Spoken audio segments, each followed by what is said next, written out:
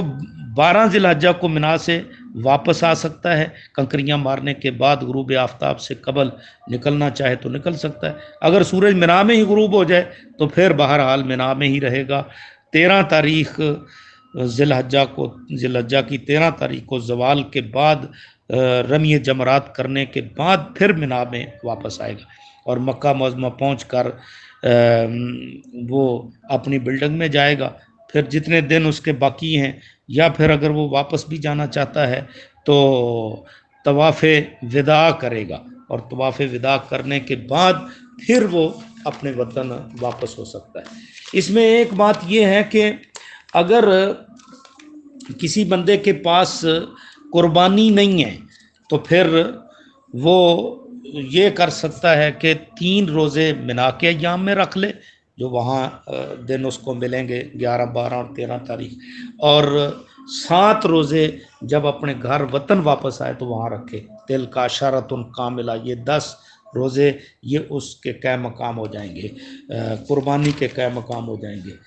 باقی رہی بات یہ کہ یہ جب آدمی نے جمرہ عقبہ کی رمی کر لی ہے تو اس میں 10 تاریخ کے 4 کاموں کی ترتیب مستحب ہے، لیکن حج کی صحت کے لیے یہ ترتیب شرط نہیں، اور نہ ہی ترتیب چھوڑنے سے کوئی دم واجب ہوتا ہے، جیسا کہ میں نے ذکر کیا۔ تو باہر صورت یہ ہے کہ حج یہ اس میں یہ بات یاد رکھنی چاہیے کہ انتہائی اخلاص کے ساتھ یہ کام کرے، کیونکہ عبادت جو ہے اس وقت تک قبول نہیں ہوتی جب تک اس میں 2 شرطیں نہ پائی جائیں، ایک اخلاص اور ایک اتباع رسول، یعنی عبادت صرف اور صرف حصول رضائے الہی کے لیے ہو، تو اس میں کسی قسم کا نہ دکھلاوا ہو، نہ نمود و نمائش ہو، نہ شہرت ہو، نہ ہی اس عبادت کا مقصود کسی اور کو خوش کرنا ہو، یہ عبادت نبی اکرم صلی اللہ علیہ وسلم کی سنت کے مطابق ہو۔ اگر ان 2 شرطوں میں سے ایک بھی شرط مفقود ہو گئی تو عبادت رائے گاں جائے گی۔ اللہ کا ارشاد ہے وَمَا أُمِرُوا إِلَّا لِيَعْبُدُوا اللَّهَ مُخْلِصِينَ لَهُ الدِّينَ، نبی اکرم صلی اللہ علیہ وسلم کا فرمان ہے سلو کما رأیتمونی اصلی خذوا عنی مناسککم، اس لحاظ سے جو آپ صلی اللہ علیہ وسلم کا طریقہ ہے وہی طریقہ سب سے بہترین طریقہ ہے۔ اس بنا پر